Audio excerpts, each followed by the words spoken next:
Caught driving in a bus lane at the Woodlands Checkpoint, a woman tried to bribe an auxiliary officer, not once but twice. You might think that sounds pretty daring or even reckless, but let's dive into the full story, because there is more to it than meets the eye. And I want to hear what you think about this incident. Was it simply desperation or something more?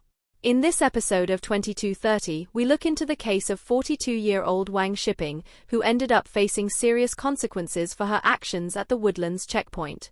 What started as a simple traffic violation spiraled into something far more severe, with legal implications that could change her life. Stay tuned as we unpack every detail of this incident, an event that's not only a cautionary tale but also brings into question how we handle anxiety and pressure in tough situations. So here's what happened. Wang Xiping, a frequent traveler to Malaysia, decided to make a trip across the border on the 17th of July. She was showing Johor Bahru to a friend from China, someone who had never been to Malaysia, and as it turns out, she also planned to collect her medical examination report. At around 10:50 a.m., while approaching the Woodlands Checkpoint, Wang found herself in the bus lane, clearly a lane intended only for buses and lorries. Now, this is where things get interesting. She was immediately noticed by an auxiliary officer who was on duty. He signaled for her to stop and directed her to use the proper lane for cars. It seemed like a simple mistake with a straightforward resolution, just turn back and use the correct lane, right? But Wang had other plans. Instead of complying fully, she reached into her bag, pulled out a RM50 note, and offered it to the officer. She hoped this bribe would let her continue driving in the bus lane without any further issues. Let's take a second here. What do you think was going through her mind? Was it desperation? Or maybe just a blatant disregard for the rules? The officer, to his credit, immediately declined the bribe and asked Wang to produce her passport. But Wang didn't stop there. As she handed over her passport, she also slipped in a 50 Singapore dollar note, pleading with the officer to let her proceed, stating she needed to go to the hospital. Again, the officer refused. He didn't waver in his duties and firmly told her that bribing an officer was wrong. This entire incident was captured on his body-worn camera. It all came to a head at around 11:30 a.m., when Wang was officially arrested at the checkpoint.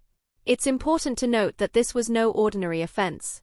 By offering a bribe, she violated Section 6B of Singapore's Prevention of Corruption Act, a serious crime that makes it illegal to engage in corrupt transactions with government officials or agents of public bodies. When she appeared in court on November 15, Wang pleaded guilty. She asked for leniency, explaining that she felt extremely anxious at the time and was going through a difficult period in her personal life. She shared that she has 4 children, including a baby under 1 year old, and her husband was not in Singapore at that time. It's a tough situation and you might find yourself empathizing with her, but at the same time, does it excuse attempting to bribe an officer? Let me know what you think in the comments. Despite her plea, the prosecution argued that Wang's actions were particularly serious since she made 2 separate attempts to bribe the officer. They requested a sentence of 3 to 4 weeks jail. In the end, Wang was sentenced to 3 weeks in prison. Interestingly, the judge allowed her to postpone her sentence until the following Monday, November 18, to give her time to make arrangements for her children. It's a decision that might reflect some understanding of her personal circumstances, but it also demonstrates how strict Singapore is on corruption offences.